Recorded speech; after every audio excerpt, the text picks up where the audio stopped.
একবার নয়, বেশ কয়েকবার দরজায় ধাক্কা দিচ্ছিল আর স্পষ্ট নাম ধরে ডাকাডাকি করছিল। ইয়াকুব, ইয়াকুব। সেই সময় মাঝরাতে, যখন বাতাসের তোলপাড় শুরু হয়েছে, যেন ছোট বড় সব রকম গাছপালা দুলতে লেগেছে চারিদিকে। ভাঙা দালানের কোনায় কোনায় ইঁদুরগুলো দৌড়ে যাচ্ছে। ইয়াকুব, ইয়াকুব। ইয়াকুবের বউ স্বপ্ন দেখে গোঙাচ্ছে। খরগোশ কিংবা শেয়াল একটা লাফ দিয়ে মেঝে পড়ল। পাটকাঠির বেড়ায় ঠাসা জানলাটা মড়মড় করে উঠল। আরে হে ইয়াকুব, ইয়াকুব। ইয়াকুব সরকারি লণ্ঠনটা তাড়াতাড়ি জেলে নিয়ে আগড় ঠেলে বেরিয়েছিল। বারান্দার নিচে সিঁড়ি দিয়ে নামলে যেসব পাথর বাঁধানো কবরগুলো পায়ের সামনে প্রতিরোধ হয়ে দাঁড়িয়ে ওঠে, ইয়াকুব বিড়বিড় করে গাল দিচ্ছিল তাদের ভূতগুলোকে। ইয়াকুব খাঁর পায়ে পায়ে কবর, ইয়াকুব খাঁর পায়ে পায়ে দোজক। কবরের ভেতরে দোজকের আগুন ঝলসে উঠছে। সেই আগুনে পা বাঁচানো কঠিন। ইয়াকুব অনেক সাবধানে হেঁটে ফটকের কাছে পৌঁছেছিল। ফটকটা তখনও নড়ে উঠছে, কিন্তু ভারী দরজার পাল্লা একটু ফাঁক করে আছে এমন কাউকে সে দেখতে পায়নি। ইয়াকুব মুন্ডুটা বাড়িয়ে এদিক ওদিক খুঁজেছিল। জমাট অন্ধকার, আকাশে নক্ষত্র জ্বলছে। সামনে ফাঁকা কিছু ঘাসের জমি, তার ওপারে জাতীয় মহাসড়ক। সবকিছু অন্ধকারের মধ্যে একাকার।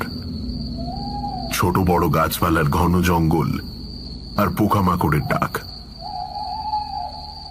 আর আশ্চর্য, একটুও বাতাস নেই। সবকিছু কেমন শান্ত আর স্পন্দনহীন। সেই দুনিয়ার কোনো চিহ্নই নেই আর, যে দুনিয়াটা প্রতি সকাল থেকে সন্ধে ইয়াকুব খাঁর মতো বুড়ো মানুষকেও কবর থেকে পালাতে বাধ্য করে। মহাসড়কের খানিক দূরে রেল লাইন সমান্তরাল। সেই সময় ট্রেনের শব্দ শোনা গেলে ইয়াকুব খাঁ স্টক বন্ধ করে ঘরে ফেরে। কানের ভুল হতে পারে, চোখের ভুল যেমন হয়, কিন্তু সেই ছেলেবেলা থেকে আজ অবধি এই বিরাট খসে পড়া নবাবী মসজিদ আর দালান বাড়ির উঁচু পাঁচিল ঘেরা কারখানায় তার জীবন কাটছে। তার বাপের কেটেছে, তার বাপের এবং তারও বাপের। ইয়াকুবকে কেউ ডাকেনি। সারাদিন ফটক খোলা থাকে, সবার জন্য দ্বার অবারিত। কত মানুষ আসে। মকসুদাবাদ রিয়াসতের খোজাদের কারখানা দেখতে আসে। হরেক রকম মানুষ, পুরুষ মানুষ, মেয়ে মানুষ, কত রকম গায়ের রং, জীবন্ত, ঝলমলে, তুখোড়, হল্লাবাজ। খোজা নবাব কি আমিরের সাদা টুটা পাথরের বাঁধানো কবরে বসে সিগারেট খায়। ফুল তুলে মেয়েরা খোঁপায় গুঁজে বেলেল্লাপনা করে। কুতকুতে চোখে তাকিয়ে দেখে বুড়ো খিদমতগার ইয়াকুব খান। রাগে গা জ্বালা করে। বেশরম औरत।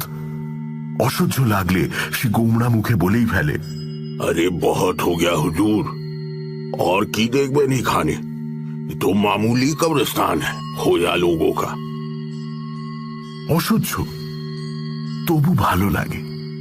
ভালো লাগে রাতের দিকে, যখন নির্জনতা থমথম করে, ঝিঁঝির ডাকে দিনের সেই দৃশ্যগুলো চোখের সামনে স্পষ্ট ভাসে।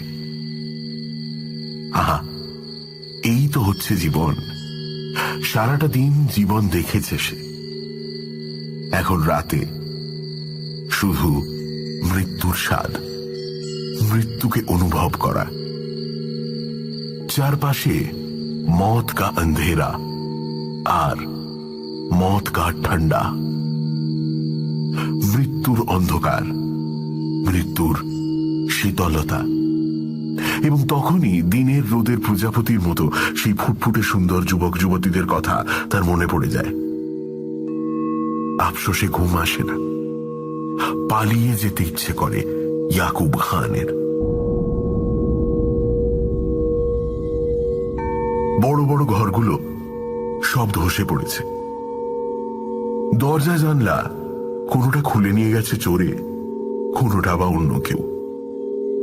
বারণ করতে মন চায় না ইয়াকুবের, নিচ্ছে নিক, যে কাজে লাগে নিক, তবে কৈফিয়ত দিতে প্রাণান্ত বেচারার।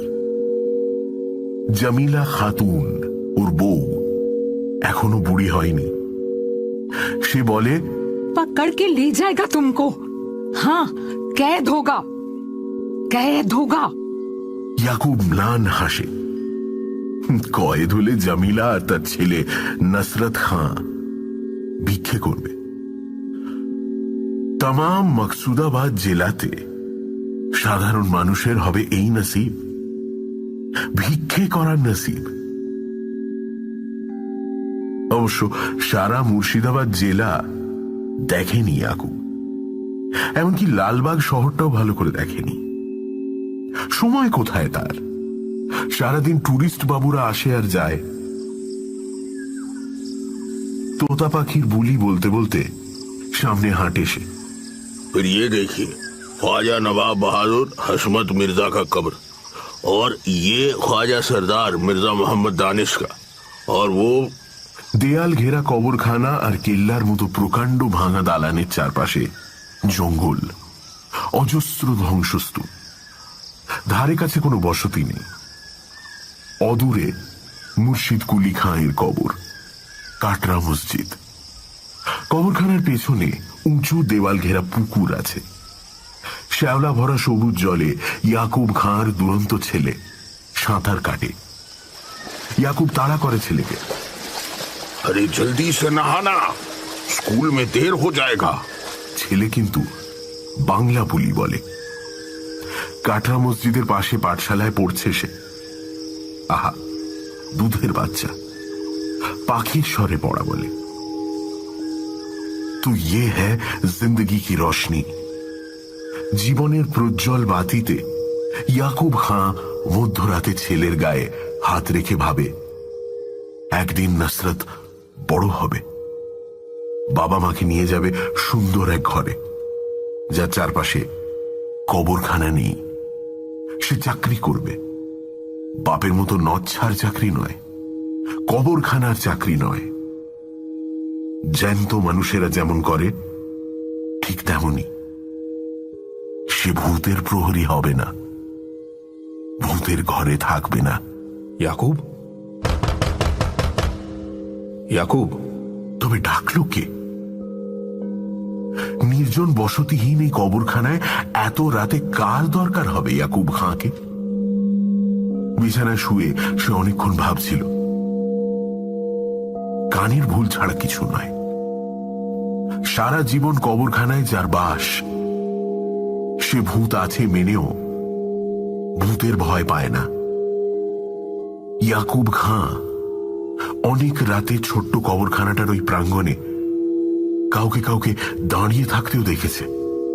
হ্যাঁ, স্পষ্ট দেখেছে, সঙ্গে সঙ্গে তাড়া দিয়েছে। जा सो जा, चुपचाप सो जा। অশান্ত ব্যর্থ খোঁজাদের ভূতগুলো হয়তো সারা রাত সারা দিন ছটফট করে, এই তার ধারণা। কত জওয়ানি আসে তাদের বুকের ওপর বসে ফুল ছেড়ে। কবরের ভেতর আফসোসে নড়ে ওঠে খোঁজার আত্মা। দেহ দিয়ে দেহ ছুঁতে যায় হয়তো, কিন্তু ছোঁয়া হয় না। কি দুঃখ, কি যন্ত্রণা বেচারাদের। ইয়াকুব খাঁ এইসব কথা ভাবছিল, খোঁজাদের কথা, তাদের দুঃখ যন্ত্রণার কথা। আহা, খোদা তাআলা মানুষকে তো একবার মাত্র একটাই দেহ দেন। ইয়াকুব খাঁর মানাজাত ছিল খোদার কাছে ওরা যেন প্রত্যেকে একটা করে সুন্দরী হুরি পায়, ওদের শান্তি হোক, ওদের জিন্দগির তৃষ্ণা তৃপ্ত হোক।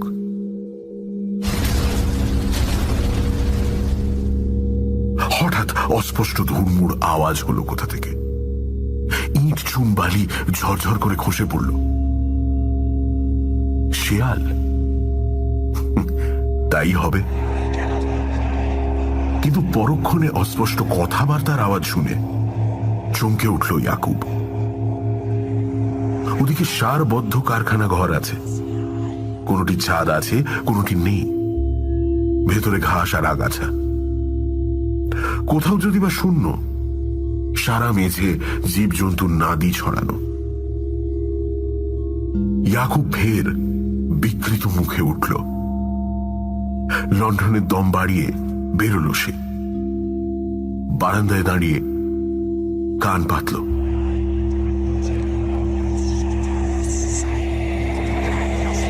কারা যেন চাপা স্বরে কথা বলছে।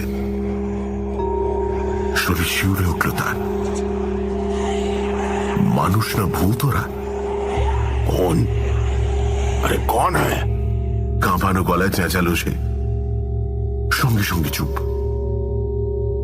ইয়াকুব লণ্ঠনটা তুলে ধরে সিঁড়ি বেয়ে নামল। ওদিকের ঘরের সামনে গিয়ে এদিকে ওদিকে আলো ঘুরিয়ে দেখবার চেষ্টা করল, কিন্তু কিছু দেখতে পেল না। কিন্তু কথা বলার আওয়াজ সে স্পষ্ট শুনেছে। এটা কোনো মতেই ভুল হতে পারে না। ধ্বংসস্তূপের ওপর সাবধানে পা বাড়ালো সে। শীতের মধ্যেও ঘাম দেখা গেল তার কপালে। তুলোর কম্বলটা গরম হয়ে উঠল যেন। শেষ প্রান্তের ঘুপটি ঘরের ভেতর দাঁড়িয়ে আছে যারা, তারা মানুষ। মানুষ, কারণ এখানের ভূত অমন পোশাক পরে না। কোট প্যান্ট আর শাড়ি। একজন পুরুষ, অন্যজন মহিলা। দরজার ভেতর লণ্ঠনটা উঁচিয়ে মুহূর্তে সে চিনতে পেরেছে ওদের। দিনের সেই বেলেল্লা লড়কা আর লড়কি। ইয়াকুবের মুখটা বিকৃত হাসিতে ভরে উঠল। ओ तो आप हैं यहाँ? ये ठीक नहीं है, ठीक नहीं है। इतनी रात को कब्रिस्तान में आप क्या मतलब से आए? যুবকটি হাসছিল। আরে এসো এসো খাঁ সাহেব, বিদেশি মানুষ কোথায় আর যাবো বলো তো? তখন তোমায় অমন করে বললাম রাত্রিটার মতো জায়গা দাও, তো তুমি তো দিলে না। কি বেয়াড়া দেশ রে বাবা, কেউ জায়গা দিতে চায় না। অগত্যা কি আর করি, তুমিই বলো খাঁ সাহেব। যুবতীটিও নির্লজ্জের মতো হাসছে। একটা মাদুর দেবে গো? কিছু ভাড়া নেবে বরং? সকালবেলা বাস ধরে আমরা লালগোলায় পদ্মা দেখতে চলে যাব। ইয়াকুব কি বলবে ভেবে পাচ্ছিল না। না, এমন কাণ্ড তার জীবনে কখনো ঘটেনি। দিনের বেলায় যে টুরিস্ট দলটি এসেছিল, একটু দেরি করে এসেছিল, সন্ধ্যের সামান্য আগে, তাদের মধ্যে ছিল এই দুজন। যেন দলটাকে ফাঁকি দিয়ে এরা দুটিতে কেটে পড়বার মতলবে ছিল। কারণ এরা সবাই বেরিয়ে গেলে কবরের পেছনের ফুলের ঝোপ থেকে আচমকা এদের আবির্ভাব। 6টায় দেউড়ি বন্ধ করে দিতে হবে। ইয়াকুব সেই কথা বলাতেই ওরা রাতের আশ্রয় চেয়েছিল। থাকবার মতো জায়গা নেই। তাছাড়া ওদের কেমন বেলিল্লা মনে হয়েছিল তার। দলের আড়ালে পরস্পরে হাত ধরাধরি, এমনকি ঝোপের ভেতর চুমু খেতেও দেখেছিল সতর্ক ইয়াকুব। মানুষ এমন বেহায়া হতে পারে? ওরা যে স্বামী স্ত্রী নয় তা স্পষ্ট বুঝেছে ইয়াকুব। বাঙালি হিন্দু মহিলা সিঁথিতে সিঁদুর পরে। মেয়েটি সিঁথি লক্ষ্য করেছিল সে। সিঁদুর নেই। তাজ্জব। ইয়াকুব ঘড়ঘড় করে বলল, अरे आमी गरीब आदमी आछे हुजूर, रात में इतना हमको परेशान करने आप यहाँ पे क्यों आए हैं? शहर में जान उखाने बहुत होटल आछे, शहर में बहुत भद्र आदमी भी आछे, सबाई जगह दीबे। कब्रिस्तान रात में रहने की जगह नहीं है। যুবকটি পকেট থেকে একটা 5 টাকার নোট বের করে বলল, এই যে ইয়াকুব খান, তোমার বকশিস। বড্ড বিপদে পড়েছি, তা না হলে কি আর এখানে আসি আমরা? তুমি ভেবে দেখো। বিপদটা কি ভেবে পাচ্ছিল না ইয়াকুব। 5 টাকা বকশিস। কবরখানায় এই প্রহরী যে টুরিস্টদের কাছে গাইড হয়ে ওঠে, তাকে বড় জোর 2-4 আনা কেউ কেউ দিয়ে যায় দয়া করে। আর এই 5 টাকা দিলে লালবাগের যে কোনো হোটেলওয়ালা ওদের থাকতে দিত, এই শীতে লেপ কম্বলও দিত। তবে কেন এই কবরখানায় থাকবার জেদ ওদের? সে বলল, कुछ समझ में नहीं आ रहा है बाबूजी। आप लोग होटल में जाइए। যুবতীটি ম্লান হাসল। এত রাত্রে ঠান্ডার মধ্যে তুমি তাড়িয়ে দিচ্ছ ইয়াকুব? তুমিও তো মানুষ। তর্ক করতে আর ভালো লাগছিল না ইয়াকুবের। সে বিরক্ত কণ্ঠে বলল, अरे ये কি আপনাদের মতন আদমির থাকার জায়গা হুজুর? হ্যাঁ, জঙ্গলি কবরস্থান, সাপ হ্যাঁ, বাঘ भी আছে। কোনো খারাপ কিছু হয়ে গেলে আমার পরেশানি হয়ে যাবে। যুবকটি এবার গম্ভীর কণ্ঠে বলল, ঠিক আছে, আমরা কিন্তু থাকছি, পারো তো জোর করে বের করে দাও। কি নাছোড় বান্দা রে বাবা। ইয়াকুব গজগজ করতে করতে ঘরে এলো। গোল্লায় যা করা, তার কি, গায়ের জোরেও এঁটে ওঠা যাবে না। জোয়ান লোক, জোর আছে গায়ে। ইয়াকুব বুড়ো হয়েছে, তাছাড়া চেঁচামেচি করে তো লাভ নেই। কে শুনতে পাবে? আশেপাশে কোনো বসতি নেই যে বিপদে আপদে লোকের সাহায্য পাবে সে। স্তূপগুলোয় সাবধানে পা ফেলে নামবার সময় হঠাৎ তার মনে হলো টাকাটা নিয়ে এলেই ভালো হতো। 5-5টা টাকা, মাসে 30 টাকা মাইনে পায় সে। এ বাজারে কি কষ্টে যে দিন কাটছে বলার নয়। জামিলা খাতুন শুনলে তাকে বকবে, তার আক্কেলে নিন্দে করবে। ওই টাকায় কালকের দিন কি পরের দিনটাও হেসে খেলে কেটে যেত। আফসোস লাগলো। নিজের ঘরের বারান্দায় এসে কিছুক্ষণ চুপচাপ দাঁড়িয়ে রইল ইয়াকুব খাঁ। টাকাটা চোখের সামনে অন্ধকারে উড়ছে যেন প্রজাপতির মতো, যেন গায়ে এসে ছুঁয়ে যাচ্ছে বারবার। তুলোর কম্বলটা গরম হয়ে উঠেছে। ফের গিয়ে বেহায়ার মতো চেয়ে বসবে নাকি?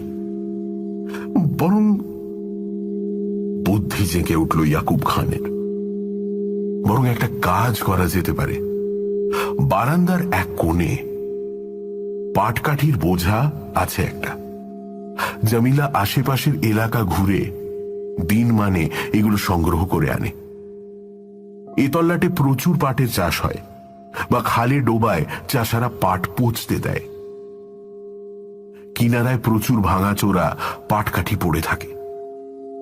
চুপি চুপি সেগুলো নিয়ে আসে গরিব দুঃখী মানুষেরা। ইয়াকুব খাঁ খাঁটি মানুষ, চোর নয়, বদমাশ নয়। তার বউ চুরি করবে এটা সে অপছন্দ করে, কিন্তু উপায় কি? চোখে দেখেও সব মেনে নিতে হয় তাকে। এও সেই রকম, মেনে নিতে হবে ইয়াকুবকে। ওই মানুষ দুটিকে সে এক বোঝা পাটকাঠি দিয়ে আসবে, বলবে এর উপর শুয়ে ঘুমিয়ে পড়ুন। একটা বাড়তি মাদুর বা তাকিয়া থাকলে দিতাম, কিন্তু নেই। বউ যাও বা বনে বেঁচে আসে বাজারে। বড় কষ্টে বাস করছি হুজুর। হ্যাঁ, ওনাদের ঠান্ডাও লাগবে, কিন্তু কি করা যায়? ইয়াকুবের বাড়তি কম্বলও নেই একটা। কাঁথা আর চট আছে, বালিশ আছে। ঠিক আছে, একটা বালিশ ও ওদের দেবে, অথবা ওদের পছন্দ হলে ওর চটটা দেবে। নিঃশব্দ হাসিতে ইয়াকুবের তোবড়ানো মুখটা ফুলে ফুলে উঠতে লাগলো।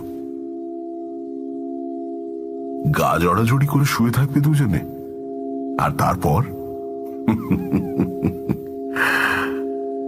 বড় তাজ্জব লাগে।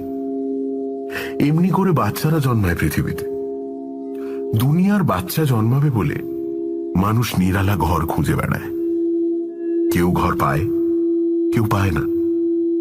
ওরা পায়নি, তাই ওরা চলে এসেছে এই কবরখানায়। দিব, আমি घर দিব আপনাদের।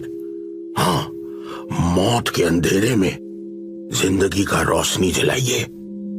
তারপর পাটকাঠির বোঝা, নিজের বালিশ আর চটটা নিয়ে ইয়াকুব দরজার কাছে যেতেই হুড়মুড় করে উঠে বসে দুটি মানুষ। লণ্ঠনটা দম বাড়ানোর ফলে অকেজো হয়ে উঠেছে ততক্ষণে। কাঁচে ঘন কালি জমেছে, স্পষ্ট নজরে পড়ল না, তবু ইয়াকুব দেখতে পেল দৃশ্যটা। পোশাক আশাক বিছিয়ে ওরা শুয়েছিল দুটিতে এই শীতে, তবু ওদের দেহ দুটো ঘামে চকচক করছিল।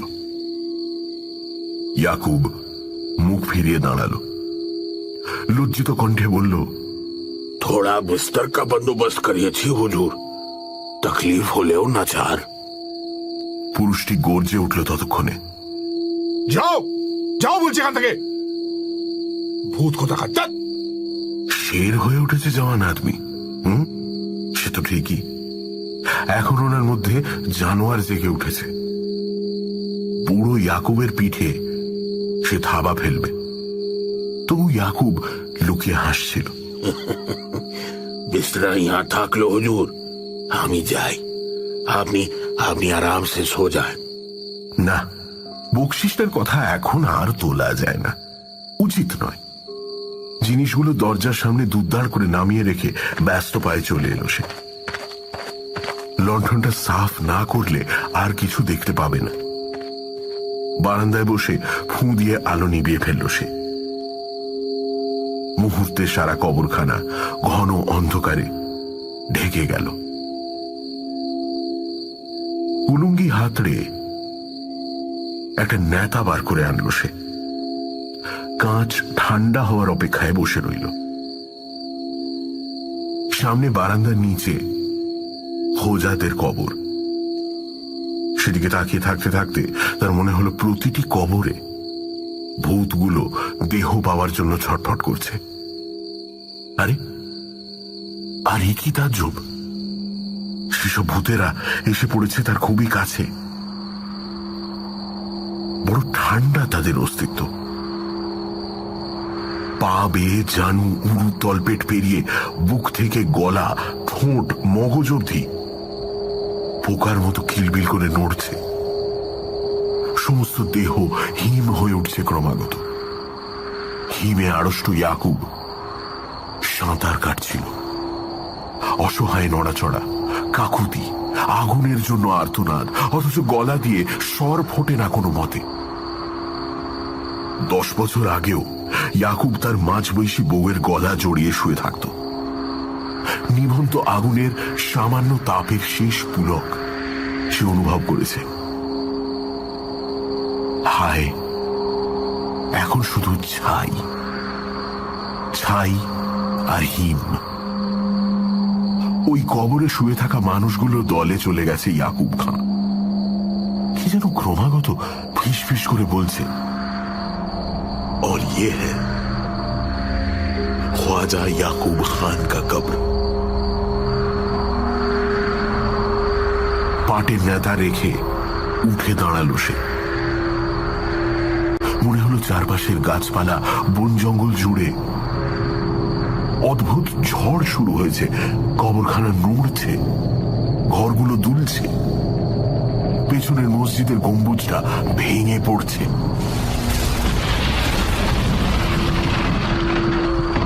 দুনিয়া চৌচির হয়ে যাবার মতো এক প্রচন্ড আলোড়ন অন্ধকার রাতটাকে তছনছ করে ফেলছে। পায়ের নিচে মাটি দুলছে। বারান্দার থামটা আঁকড়ে ধরেছে ইয়াকুব খান। অস্ফুট বোবায় ধরা স্বরে চিৎকার করে উঠছে, জমিলা, জমিলা খাতুন।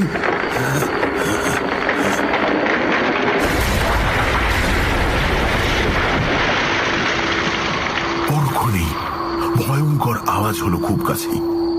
250 বছরের কবরখানায় অবশিষ্ট জীর্ণ দালানটা হঠাৎ ধসে গিয়ে দক্ষিণে ঢাকা আকাশটা খুলে দিল। ধুলোর ঝড়ে ভেসে চলেছে ছোট বড় উজ্জ্বল অনুজ্জ্বল অজস্র নক্ষত্র। হয়তো জামিলাই চেঁচিয়ে উঠেছিল, তফাৎ যাও, তফাৎ যাও, তফাৎ যাও।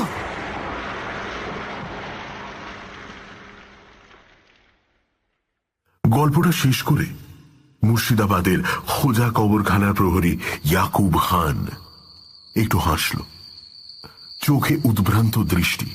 हाँ साहब, ও কামরাগুলো মেহমানদের জন্য আর মৌলবীদের জন্য বানিয়েছিলেন নবাব। সেই মাঝরাতে ভূকম্পে সব ধসে গেল, তারপর থেকে আর মেরামত হয়নি। কি বলবেন বলেন হুজুর, মুর্শিদাবাদে তো শুধু কবর আর কবরই আছে। শুধু কবর দেখতেই লোক আসে, আর তো কিছু নাই। যেটুকু আছে জলদি সেটুকুও খতম হয়ে যাবে। তারপর আমি বললাম, তোমার ছেলে কই, কোন ক্লাসে পড়ে? ইয়াকুব বলল, ছেলে কলেজে পড়ে হুজুর।